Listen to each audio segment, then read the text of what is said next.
Jadi kita tuh nggak bisa bisnis itu nyambi. Kan ada istilah, saya sering dengar tuh, ada masalah diselesaikan dengan ranjang bergoyang gitu ya. Itu seru loh.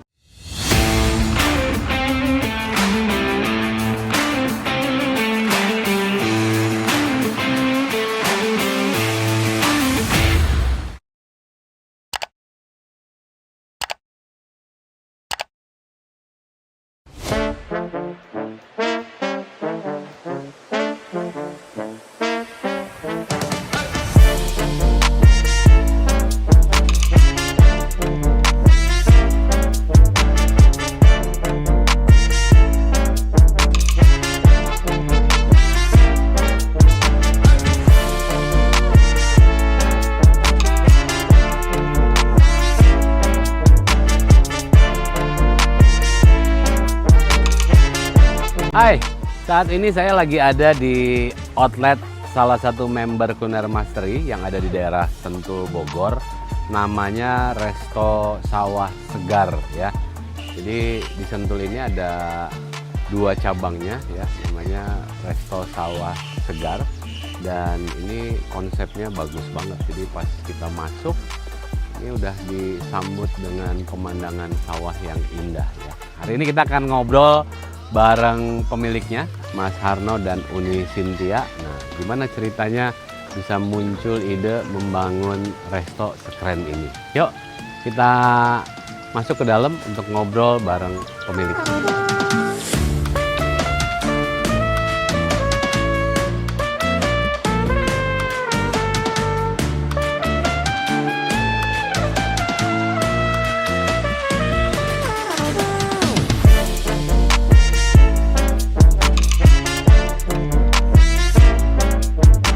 Nah, ini saya udah ketemu bareng ownernya ini. Ini kenapa Bapak kapal begini? Karena memang inspirasinya dari apa?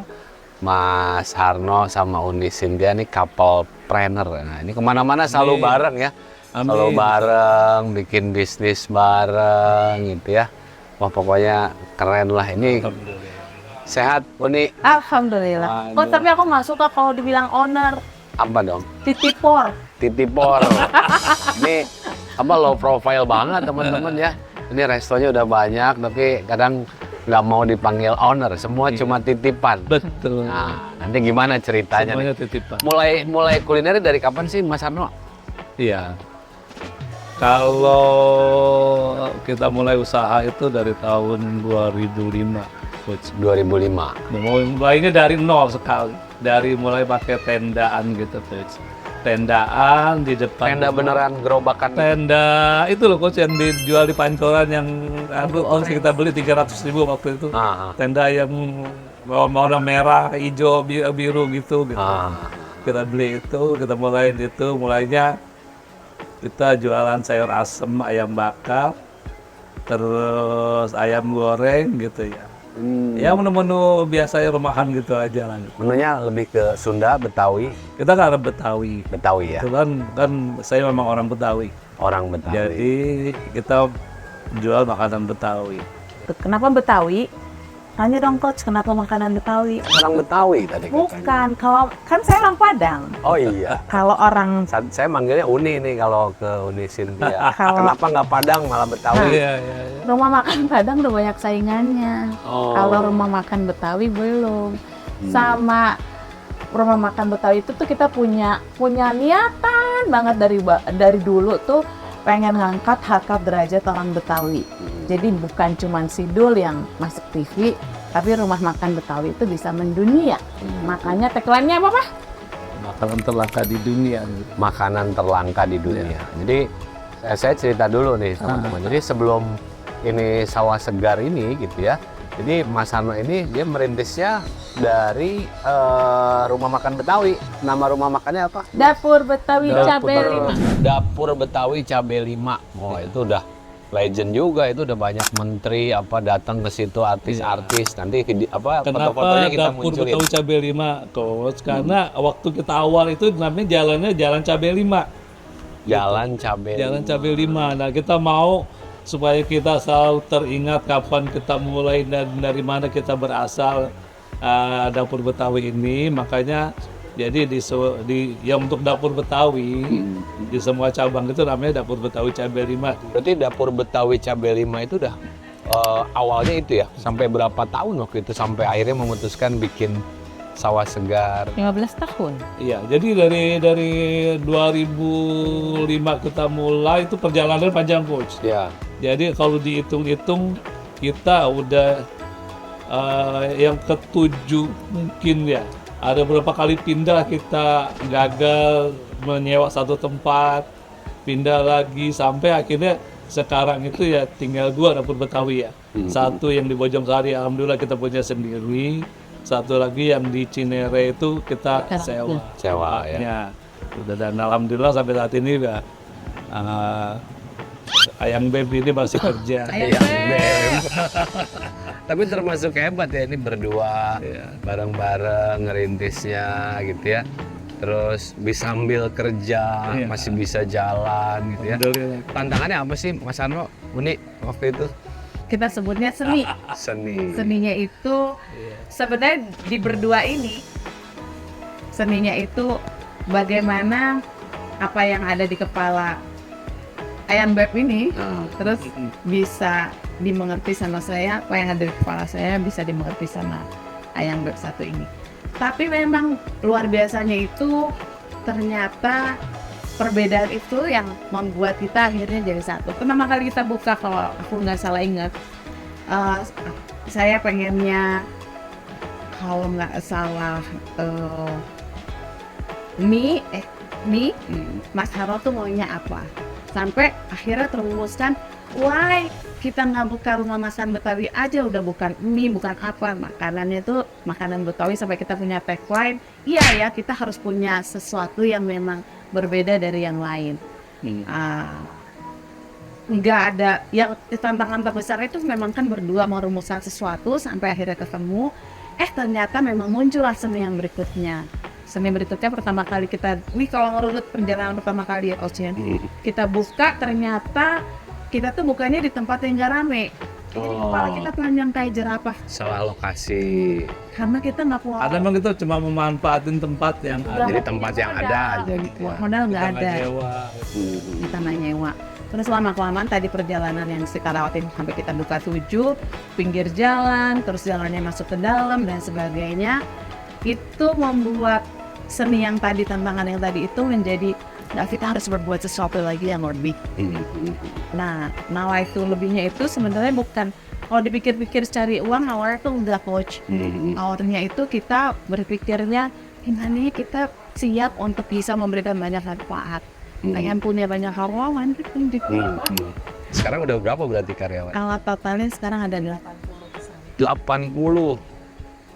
Nah terus ngerasain di bisnis kuliner kan tadi fase merintis tuh mulai kerasa, wah ini kerasa nih dari hasil kuliner, kerasa banget. Itu peaknya berapa tahun tuh? Dulu kita ke pasar berdua loh Coach. Habis subuh kita pergi ke pasar belanja. Ke pasar lagi bayar utang ke negosiasi sama pasar supaya bayarnya nggak alhamdulillah kita sebenarnya dimodalin juga sama tukang sayur, tukang daging, tukang ayam, karena kita bayar itu mingguan gitu. Setelah kita jual habis kita bayar bon gantung istilahnya. Terus kita ya tinggal untungnya gitu ya, jadi buat gajian nanti gitu, seperti itu. Jadi memang perjuangan itu, tapi karena kita jalani dengan senang hati jadi nggak berat. Dan lagi, apalagi pagi-pagi saya dipeluk kenceng gitu naik motor dingin. Tuh, ini enaknya kalau couple planner itu gitu ya, belanja, ada yang melukin dari belakang. Jadi ya bahagianya juga gini Coach, untuk orang biasa. Ini baru kesebut loh, bahagia kalau dipeluk dari belakang pas orang belanja. biasa, orang karyawan mungkin mereka pagi-pagi pulang sore. Kalau kita orang udah pada tidur, kita masih di jalan. Ya. Orang masih pada tidur, kita udah pergi di pasar. Udah di pasar. Ya itu memang ya luar biasa perjuangannya. Jadi kita nikmati. Alhamdulillah setelah 3 tahun kita merintis ya gitu. Akhirnya suatu saat saya ada rezeki, saya bikinlah saung-saung. Jadi memang perjalanannya panjang. Dan ya nggak ada dukanya sih, saya suka terus. Jadi dinikmatin semua ya. Menikmatin. Nah, tadi kan cerita 3 tahun tuh berdarah-darah. Ya. Pasti ada pembelajarannya dong. Kenapa dulu bisa berdarah-darah? Oh, besok saya nggak boleh kayak gini lagi. Apa tuh ini? Satu, jangan buka rumah makan memanjang ke belakang. Oh, Jadi harus melebar. Fasad ya itu ya. ya. Fasadnya harus lebar. Terus kedua, kita harus, yang utama sih sebenarnya, kita harus punya approachment dan berat ke karyawan. Jadi ada pendekatan ke karyawan. Pendekatan ke karyawan sampai karyawan tuh jangan pernah merasain dia kerja, tapi menjadi bagian dari Keluarga. pemilik. Pemilik. Jadi nggak boleh sendok hilang, nggak boleh piring hilang tuh maksudnya rusak apa kebuang gitu. Terus ketiga, kita harus punya pembukuan yang benar. Pembukuan, jangan sampai untung tuh dipakai buat kebutuhan keluarga. Untung kalau bisa diputar, ini bisa pengembangan berikutnya. Terus keempat, mulai dari keempat, tahu nggak? Apa yang keempat? Kita berdua tuh harus kompak banget. Nah, ini. Kalau kita berdua nggak kompak, Kan ada istilah, saya sering dengar tuh, ada masalah diselesaikan dengan ranjang bergoyang gitu ya. itu seru loh. Iya. Sampai sekarang setelah bertahun-tahun. Jadi masalah jangan sampai dibawa tidur lah gitu ya. Keluar Intinya- apalagi. Iya, apalagi dibawa keluar ya. Kita selesaikan di kamar, Selesaikan. anak nggak tahu, apalagi mertua nggak tahu. Gitu. Jangan, mertua tahu rame.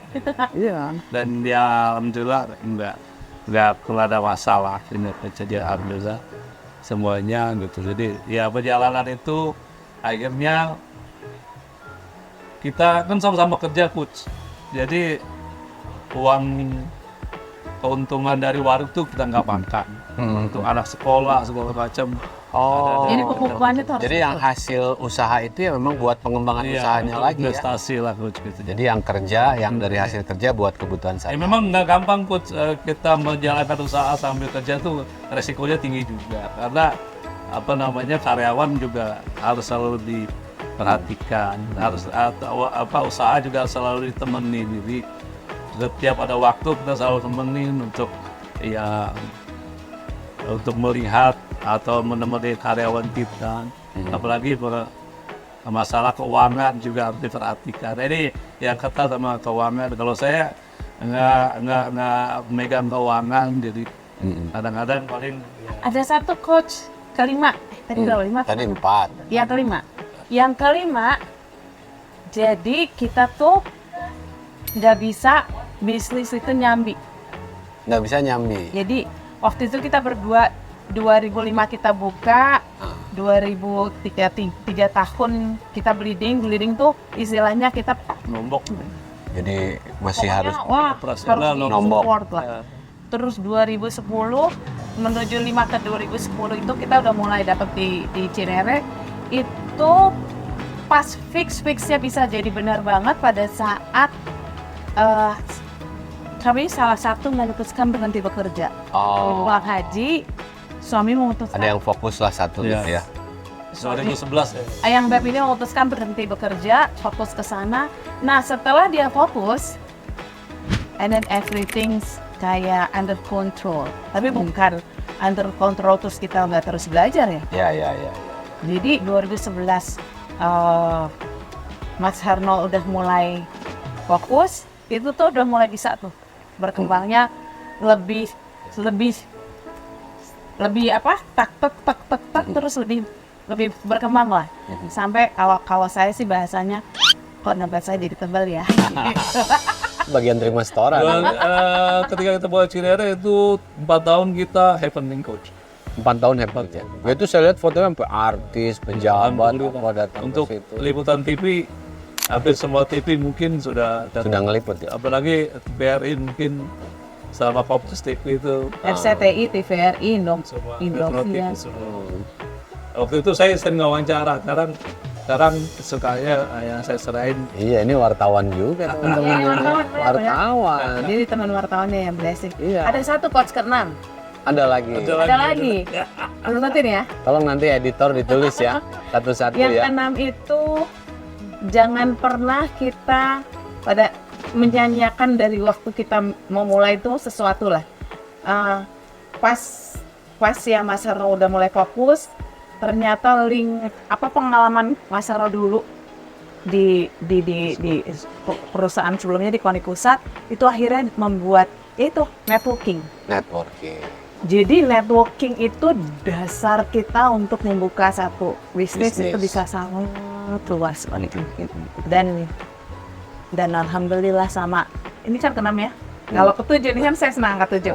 Tambah yang ke-7. Harus ada 7 berarti. Ada 7 itu nggak pernah lepas dari usaha kita dan doa yang nggak pernah putus. Jadi duha, tahajud, apalagi doa 5 waktu, sedekah, ingat orang tua, terus ingat karyawan, jadi karyawan jangan sampai gajinya mundur ya, terus bonusnya ada ya, itu tuh pokoknya itu dasar bahwa yang itu tadi saya bilang titiper. Jadi yang sekarang dititipin ke kita itu emang kan namanya udah titipan nih, emang harus disebar. Jangan pernah titipan itu di-keep, tapi harus dikembalikan. Itu kunci. Bagus nih, titipers. Saya pernah baca quote ya. Jadi sumber segala kekecewaan itu adalah rasa ingin memiliki. Jadi semua itu cuma titipan. Nah, yang paling penting kita jadi pantas nggak jadi orang yang dititipi sesuatu gitu ya. Nah, ini keren. Nah, terus tadi lagi soal cuci piring. Nah, ini saya mau ngomongin soal cuci piring karena salah satu hobinya Uni Cynthia nih cuci piring. Kalau pas lagi rame cuci piring ya. Nih, cuci piring juga bisa jadi ibadahnya pengusaha kuliner teman-teman. Sambil cuci, sambil berdoa, tapi sambil ada sesuatu yang diambil. Gimana itu? Jadi gini Coach, ternyata saya menyadari bahwa pada saat kita memang menjadi salah satu orang di pantas untuk dititipkan, kita tuh nggak boleh melihat itu, apalagi mentang-mentang kita punya banyak pekerja. Udahlah itu dikerjakan sama semua orang. Enggak, pada saat kita curious sama sesuatu, kita dapat tuh. Dan ternyata saya mempunyai hobi mencuci piring. Sama bener, saya juga sama. Karena kalau pas lagi rame gitu, kalau misalnya kita nongkrongin, anak-anak kan pasti panik. Mendingan kita ngumpet di belakang sambil cuci piring. Nah, kalau ini cuci piringnya ada insight ada banyak nih. Satu, kalau cuci piring nomor 1 namanya juga perempuan tahu belanja berapa harga piring, berapa harga sendok. Kan yang paling sering hilang tuh sendok ya Coach ya. Kebuang biasanya sama tempat sambal. Sama tempat sambal, sama batok kelapa dan sebagainya. Jadi buat saya even sendok pun itu harus disayang. Bukan disayang karena harga, tapi mereka pun juga bagian yang kalau makan nggak pakai sendok kan nggak enak ya. Betul. Jadi saya tuh hobi banget cuci piring selain menyisihkan sampah. Terus pada saat cuci piring itu tuh kan cuci piring setiap waktu itu selalu di paling belakang ya. Tapi tuh kita bisa dengar bagaimana aktivitas, bagaimana satu sama lain. Jadi kalau yang kerok, gue rame bakar, kita gitu. Kalau lagi rame apalagi ya. Terus sambil cuci piring saya akan merasakan bagaimana beratnya anak-anak itu untuk berkoordinasi. Terus kedua, bagaimana anak-anak itu harus dikasih makan. Padahal kan kalau restoran itu peak-peaknya ada, kita juga ada peaknya dan kapan kita turunnya dan kapan mereka harus dikasih boosting. Nah, terus ketiga, kalau dari cuci piring itu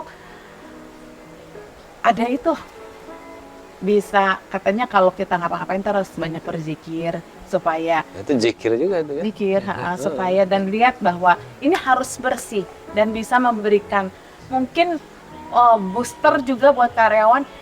Mak gue nyuci loh. Nah, jadi jangan macam-macam ya kalau piringnya kotor. Jadi itu banyak hal tersirat dan kalau memang menjadi pengusaha restoran jangan sungkan turun ke bawah untuk apa? Dapat heart-nya. Iya. Jadi berempati, jadi merasakan di dapur tuh masalahnya apa aja, gitu kan. Ya benar yang soal makan itu juga. Kalau karyawan itu teman-teman kalau di restoran boro-boro kepikiran makan, nanti dipanggil lagi sana, dipanggil lagi sini ya. Kita yang harus ngingetin makan. Makan. Ada coach. Jadi salah satu lagi nih coach dulu, bukan dulu saya mencoba akan terus menerapkan. Kan anak-anak alhamdulillah Dapur Betawi Cabai 5 sama Sawah Segar selalu akan menjadi ramai dan selalu menjadi tempat uh, siapapun yang rindu makanan-makanan kita, itu tuh kan karyawan kan boro-boro sempat makan. Biasanya tuh saya suka ngambil, dan ini lucu nih, saya suka ngambil entah nasi, entah apapun yang ada. Saya nunggu, biasanya saya suka kayak gitu loncat ke spot yang sebelah mana, saya pegang aja. Mereka lewat sambil apa? Makan! Sambil makannya kuat ya, walaupun sesuap kuat, walaupun kuat sesuap. Itu ternyata tidak ternilai harganya. Bukan buat kami yang memberikan, tapi yang menerima juga tidak ternilai. Sampai ada tuh salah satu, mungkin si tamu juga punya, kok bisa ya? Kan mereka kan ya crowded ya, itu kayak pertunjukan kan. Ya itu deh, pokoknya itu hal-hal yang jangan kita tuh kalau jadi yang dititipin itu harus peka untuk melihat sesuatu yang tidak mungkin. Betul. Dan itu enak loh. Iya, ya sekarang kalau dengar ceritanya tadi ya dari Mas Harno ini dari kaki lima, terus ini di Sentul ada dua restoran, ini ribuan meter, indah banget gitu ya. Ya dulu kalau dengar ceritanya kan katanya ada ini kayak apa ya, kayak dulu sih kayak nggak mungkin, tapi ternyata jadi gitu ya. Nah ini gimana ceritanya? Sampai bisa yang sawah segar 1, terus ada yang kedua. Ya sawah segar 1 sebenarnya kan dulu kita beli tanah tuh tahun 2009 Coach. Ya. 2009. Masih murah dulu ya? Masih murah. Kita sebenarnya saya naksir itu karena ada sawahnya. Sawah itu saya pikir nanti ketika pensiun saya pengen bangun, tinggal di sana, bangun rumah panggung, di bawahnya ada kolam ikan. Saya piara tanam padi, tanam tomat, tanam cabai, piara ikan. Cukup dari situ kayaknya masih bisa hidup kita untuk menikmati masa tua. Tetapi Allah sekali lagi memberikan di luar ekspektasi kita. 2019 baru 2019 dan 2009 itu setelah 10 tahun baru kita manfaatkan. Tadinya itu ada cerita panjangnya juga. Kita bangun tempat itu tadinya untuk kita memberi fasilitas bagi anak-anak difabel yang memang saya suka membantu di Yayasan Sayap Ibu. Nah itu selanjutnya ceritanya gimana? Ini lengkapnya dari beliau. Sebenarnya kalau tempat ini, Coach, kita waktu itu sudah sangat bersyukur punya dapur Betawi. Terus 2019 itu saya kedapatan rezeki lagi. Saya tuh ketemu sama anak-anak difabel yang bertanya sama saya, Ibu kalau kayak kami cacat begini kami bisa masuk surga Fanta. Itu 19 Oktober 2019, which is berarti 5 tahun yang lalu. Terus saya bilang bisa nak, yang penting kalian belajar, tidak berkelahi dan segala macam. Itu start awal 19 Oktober yang membuat saya merasa apa ya Allah kasih apa saya kok ada kejadian seperti ini. Sampai saya pulang 5 hari saya bicara terus sama beliau. Saya ngain apa mau buat surga dong buat anak-anak, enak aja ngomongnya. Terus dia cinta ya. Ranjang bergoyang itu ya. Apa yang maksudnya? Ini jurusnya kalau kamu cinta sama aku, bikin ini dong, ayo buktikan. Buat enam surga gitu.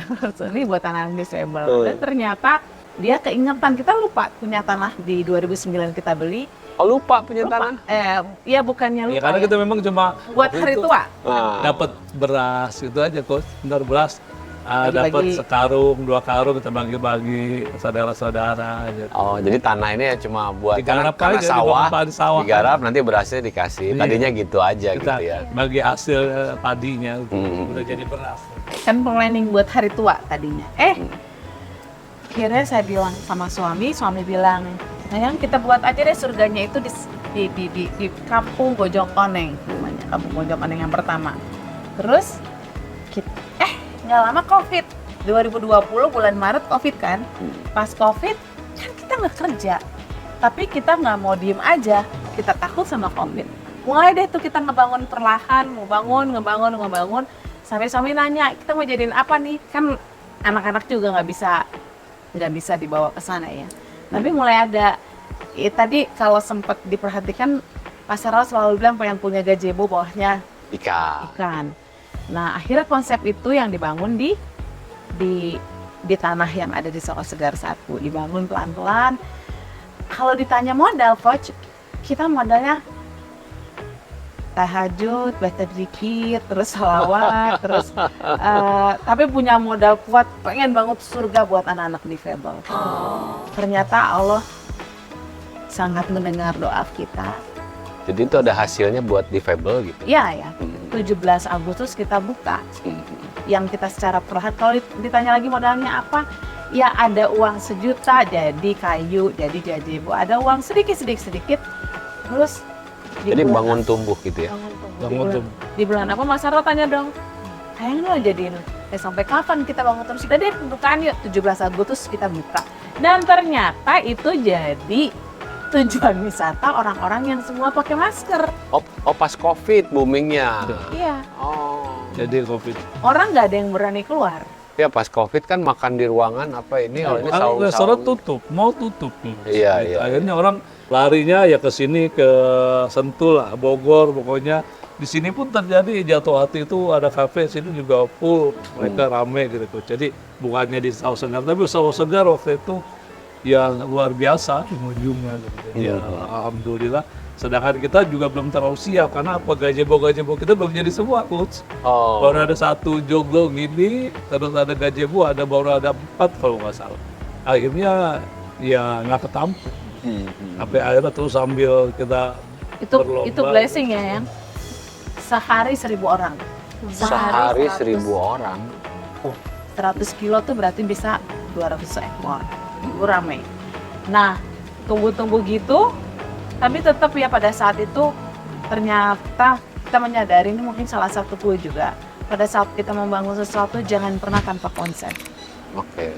Jadi pada saat itu ditanya, kamu mau konsepnya apa? 7 lagi. 7 lagi, 7. Jadi ada gazebo 7. Gazebonya Gazebo tuh 7. harus ada 7. Terus Kalau mau nambah berarti harus 2 kali 7. Jadi Iya, 14. ganti nama. Misalnya gazebo 7. Ganti lagi apa? Saung 1. Saung. Ganti sampai 7 lagi tapi terus. Jadi itulah pokoknya angka 7 sampai sekarang mungkin kayaknya ada gazebo atas 7, gazebo bawah menuju 7, istana ada 4. Kalau di Sawah Segar 1. Jadi berkonsep, harus punya konsep, harus punya sesuatu yang memang menarik dan harus yakin. Kalau buat saya ini kuncian lagi, Coach. Harus yakin kalau konsep itu memang yang nawai itu kita akan pengen menghafal untuk apa. Nah kalau saya tanya 7 pelayanan yang ada di Sawah Segar, saya ngelihat ya, saya bisa nyebutin juga nih ya. Makanannya udah pastilah, makanannya enak ya. Terus tadi saya makan itu jengkol, biang kerok ya, sama yang lain-lain.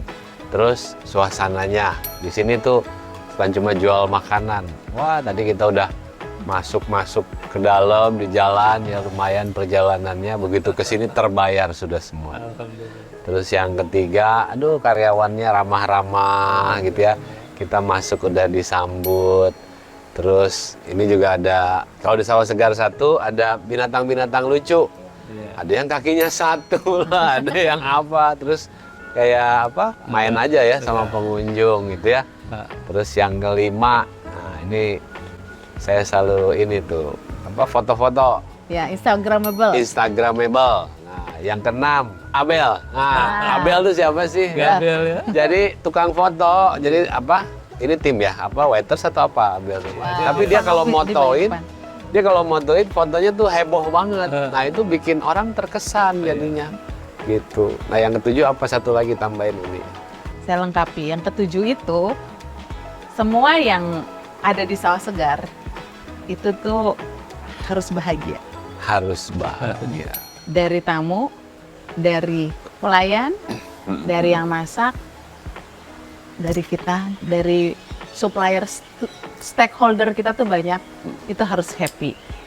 Selaras sama yang disampaikan kan kalau di kelas ya, kita ini pengusaha kuliner ini bukan jualan makanan, ini membahagiakan pelanggan gitu ya. Nah gimana kita mau membahagiakan pelanggan kalau kita sendiri nggak bahagia? Nah supaya bahagia gimana Uni sama Mas Harno nih konsepnya? Bahagia.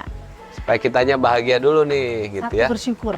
Bersyukur. Bersyukur sama yang kita tuh harus menyadari dari bernafas aja kita tuh udah punya rasa syukur yang luar biasa. Terus bersyukur sama banyak sekali loh sebenarnya kita tuh dikasih banyak kemudahan sama Allah. Ya. Kuncinya bersyukur, bersyukur. Terus kedua, mimpi boleh tinggi, tapi harus realistis. Jadi kayak saya sedang bermimpi pengen punya Jerapah. saya pengen punya jerapah, saya pengen banget kalau orang ke situ lihat ada jerapah gini gitu. Tapi saya harus realistis karena kan jerapah ternyata tidak mudah untuk di-adopt, terus ada di sini. Tapi nggak apa-apa. Ada mimpi yang tertinggi ya Pak Yo. Oh, mimpi tertinggi ada, bukan di Medina. Bukan dapur Betawi. Kita pengen dapur Betawi bukan di Medina. Ya mimpi aja dulu kapan? Mimpi. Untuk apa? Untuk bukan buat supaya makanan itu dikenal di Medina, enggak. Saya pengen banget karyawan saya tuh bisa bolak-balik umroh. Dia ke Medina mau nggak, kalau di Medina kan mau nggak mau dia bolak-balik ya.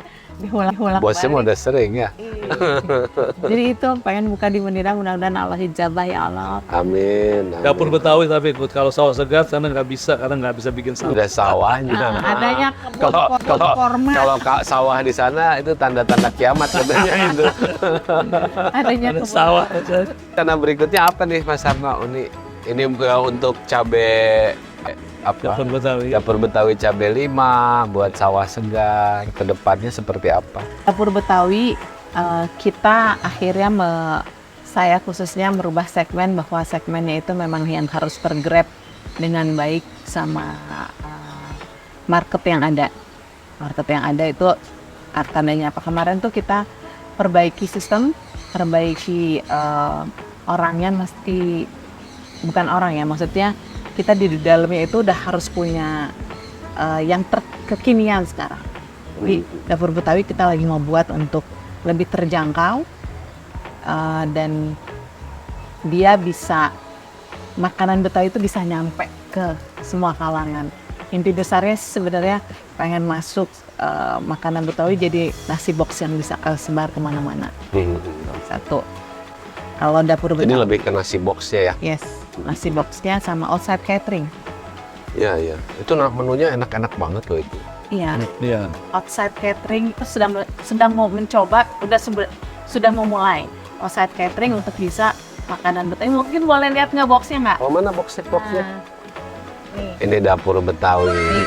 Jadi kita buat yang eye catching banget, orange. Terus katanya kalau rumah makan tulisan merah itu menjadi menarik. Seperti kosnya pakai bajunya merah loh. Iya, sama kayak waiters yang di sini. Saya manajernya. Kita mau buat ini tuh menjadi salah satu yang mungkin kayaknya belum ada gitu ya, makanan yang makanan Betawi yang bisa dimakan setiap saat, harus ke tempat.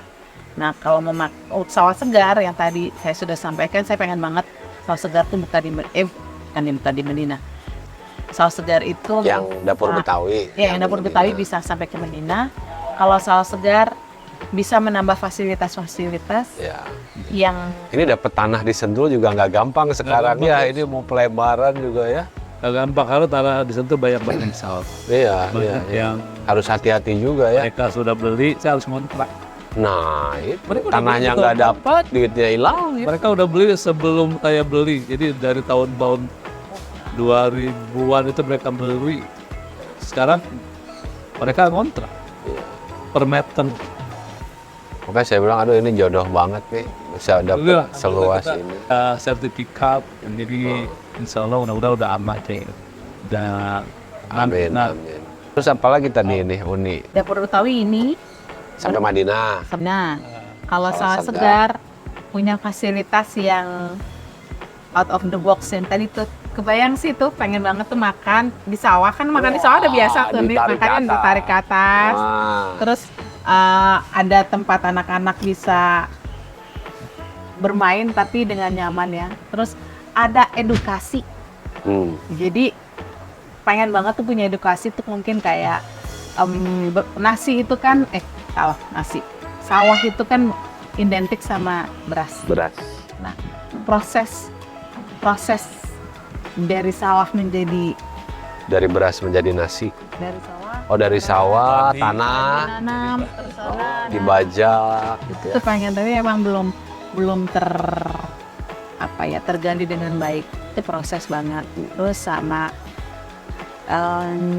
kalau mau ditanya buka-buka lagi, ya itu yang di Madinah menurut saya terdahsyat. Sisanya ya kalau titipkan lagi kita nggak nolak untuk juga gimana aja. Mungkin ada yang memang punya tanah murah mau dikasih tanah murah, lo ya sama. Atau mau dihibahkan kan? Atau mau dihibahkan untuk dikelola sampai manfaat. Ini insya Allah kita mau. Nah ini Uni sama Mas Harno nih apa ya, nggak rekomen kalau sewa gitu ya. Jadi kalau bisa beli. Nah tapi kan yang baru mulai langsung jiper. Wah gimana mau beli gitu ya.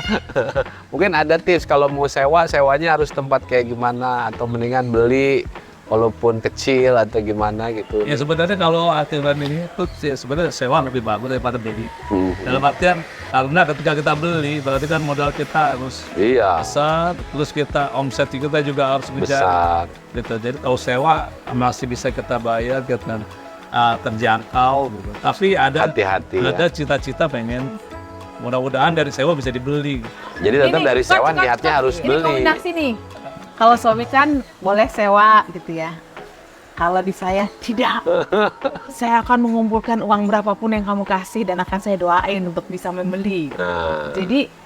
Jadi realistis tapi harus taktis. Caranya gimana? Jangan beli barang-barang branded, kumpulin aja uang untuk menuju cita-cita. Berarti Uni rela puasa nih ya, nggak beli barang-barang branded. Kita nggak merokok makanya tuh, nggak merokok. Jadi ya uang rokok itu buat beli emas, itu buat investasi. Ada nih, jadi ada cluenya coach. Jadi pada saat dulu dapur Betawi punya lebih uang gitu ya, mungkin saya nggak pernah bilang sama Mas Harno uangnya tuh diapakan. Jadi Saban punya lebih tuh saya di kedua investasi. Tapi investasi paling dahsyat sebenarnya sedekah. Ya. Jadi pada saat punya untung 2,5% itu saat itu juga per bulan harus segera dikeluarkan. Itu kudu, bukannya harus, udah kudu. Kalau bahasa Betawi ini kan bisa nomor Betawi kudu tuh. Harus. Ilmu kudu. Yang kedua itu setiap bulan pokoknya harus 2,5% harus dikeluarin. Terus sisanya 2 ini uang tuh saya masukkan ke emas dan sama dolar. Emas sama dolar. Yes. Gitu. Itu tabungannya ya berarti. Tabungan. Ya? Mau ada kuatnya segram, simpan. Udah. Nah jadi pada saat udah mulai banyak saya bilang beli dong. Ini banyak sama ini. Saya juga nabung di emas, paling liquid, paling gampang. Dan sekarang udah hampir 1,5. Iya. Kebayang nggak, setahun yang lalu kayaknya kita beli emas tuh 600-an ya, 600 naik 1,5. Jadi emang kalau saya sih pakai bukan ajaran ya. Saya yakin kalau naruh emas sama naruh dolar itu sama tanah ya, kalau orang tua zaman dulu kan ngajarinnya sama tanah ya. Nah ya, tanahnya itu ini kan emas, tanah ya, ini tanahnya udah kelihatan jadinya ini ya. Gitu. Tapi utama sebenarnya sedekah, Bos. Nah iya itu. Itu udah itu mah dahsyat ya. Nah jadi kalau emang yang memang belum bisa beli tanah, sewa, tapi harus berhitung. Berhitungnya nantilah ke KM aja kalau berhitung. Oke, KM deh, di KM tuh emang udah dahsyat banget. Kalau kita mau sewa itu, kita punya uang berapa, terus kita harus dagangnya apa, tuh di KM, jangan kemana-mana deh. Cuma dari yang saya tahu, harus punya perhitungan, harus punya keyakinan. Kalau bisnis yang kita mau buat itu, sebenarnya kita mau buat apa sih? Mau buat gaya-gayaan? Capek. Terus mau buat apa? Pokoknya harus punya nawa itu yang bulat untuk sesuatu yang baik. Kalau udah ada itu, ya udah nanti ketemu kayak saya punya nawa itu baik, ketemulah sama grup KM ini yang dahsyat-dahsyat. Ini nih apa? Tahun berapa ya dulu ya ikut Kuliner Mastery? 2000. 2 tahun yang lalu lah ya? 2 tahun yang lalu. Saya waktu itu ini kan enggak. Iya, saya pengikut.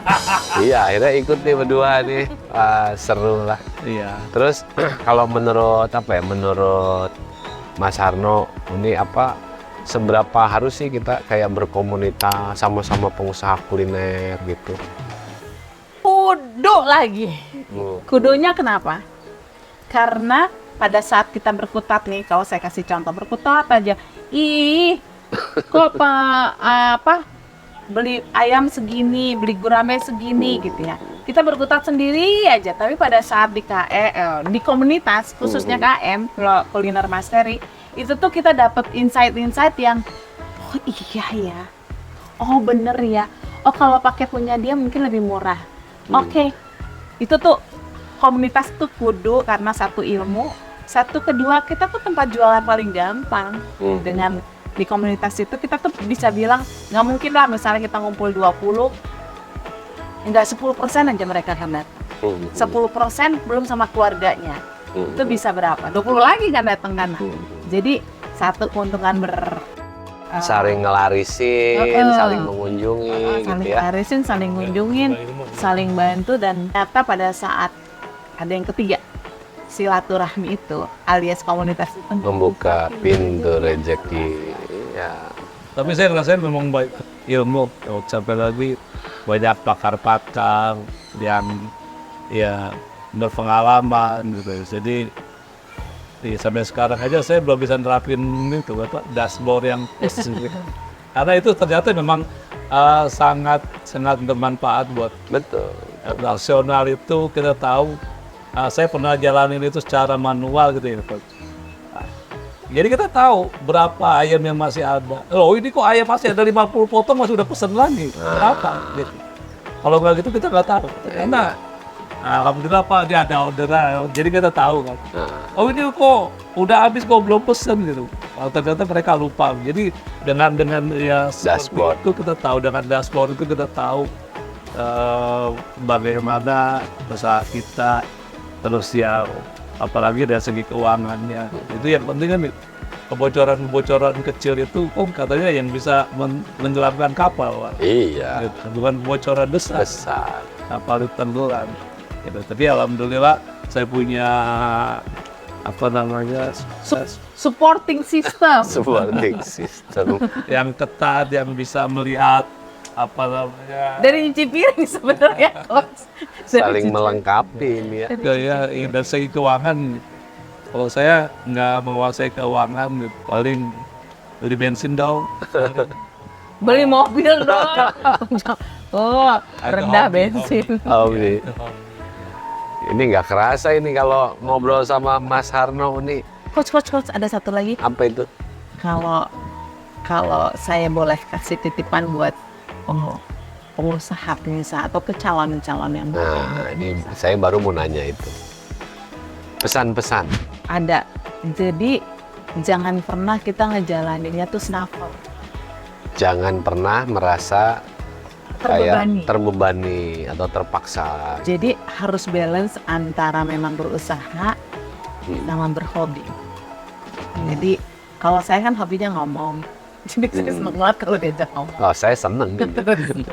Terus kalau suami saya senengnya itu mengumpulkan barang-barang antik. Jadi, ini nih, kelihatan tuh. Kayak gini. Jadi menjalankan sesuatu tuh yang memang passionnya kita. Jadi memang jangan seneng. ikut-ikutan. Kalau ikut-ikutan pernah. Jadi kita harus kalau bahasanya tuh kita harus ngaca. Hobinya apa? Aku sambung. Oh, berarti ini tuh bukan karena mau bikin ini, nyari ini. Emang udah hobi ngumpulin gini-gini, ditaruh di sini gitu ya. Dari baru nikah awal tuh kita tuh suka hunting tuh Ciwidey, kemana? Cikapundung itu, Bandung itu. Terus Soreang tuh banyak sedikit gitu. Terus sama ke Solo itu Triwindu. Iya. Pokoknya ke Bali ya. Jalan-jalan itu kan jalan-jalan, traveling kita suka ya film. Traveling terus kita ambil tuh barang-barangnya. Ternyata kesininya bisa nempel buat di sini bisa nempel. Kalau nggak ngerti mah ngapain ngumpul-ngumpulin begini ya. Ternyata ini bisa jadi value atau nilai tambah di restoran. Sama tadi kan kalau mengikuti hari tua kita pengen apa. Jadi kita harus punya goals di depan yang memang kita ingin capai. Tapi jangan pernah bebani itu. Jadi jalankan dengan ngalir aja, ngalir. Tapi jangan lupa bahwa ya harus realistis, harus bisa strategis juga dipikirkan, harus bisa taktis, harus bisa apa ya, pekanya itu peka bukan cuma terhadap karyawan. Peka kalau kantong itu sudah, kalau tebal kita harus peka loh untuk diapakan. Kalau tipis kita juga harus peka untuk apa. Jadi kalau tebal sedekah, kalau tipis sedekah juga. Dua-duanya berarti sedekah. Poinnya sedekah, teman-teman. Iya. Dalam susah maupun senang. terus sama jangan pernah berkata KI. Karena Berarti nanti jerapah juga mungkin. Tinggal waktunya aja kapan kan? Saya tinggal ke material beli triplek. boleh. Oke, Boleh. Ini nggak kerasa ngobrol Iya. sama Uni, Mas Arno. Terima Iya, kasih Coach. banyak. Terima kasih, Coach. Ini semoga bisa menjadi inspirasi buat teman-teman. Ya tadi yang dilihat dari obrolan kita dengan Mas Harno, Mbak Uni Cynthia, ini happy aja kayaknya, nggak ada beban. Karena ya masalah itu semua orang pasti punya. Ya Iya. cuma bagaimana kita bersyukur ya di segala keadaan. Nah ini teman-teman nanti semoga bisa mendapatkan manfaat dari pembicaraan kita di hari ini. Dan jangan lupa nih nanti main ke Sawah Segar Sentul ya, ada 2 ya. Jadi ada Sawah Segar Sentul 1 dan Sawah Segar Sentul 2. Dua-duanya sama-sama keren. Nanti tinggal cari di Google Map, nanti saya masukin juga nih IG-nya nanti ya. Terima kasih Uni, Terima kasih, Coach. semoga makin Terima kasih, Coach. besar, makin berkah bisnisnya ya. Amin. Semua cita-cita, mimpinya bisa tercapai. Amin. Ya terima kasih teman-teman, saya Mas Harno dan Uni Cynthia pamit undur diri bersama Kuliner Mastery, Kuliner Indonesia Mendunia. Mendunia. Terima kasih Uni, Mas Harno. Waduh.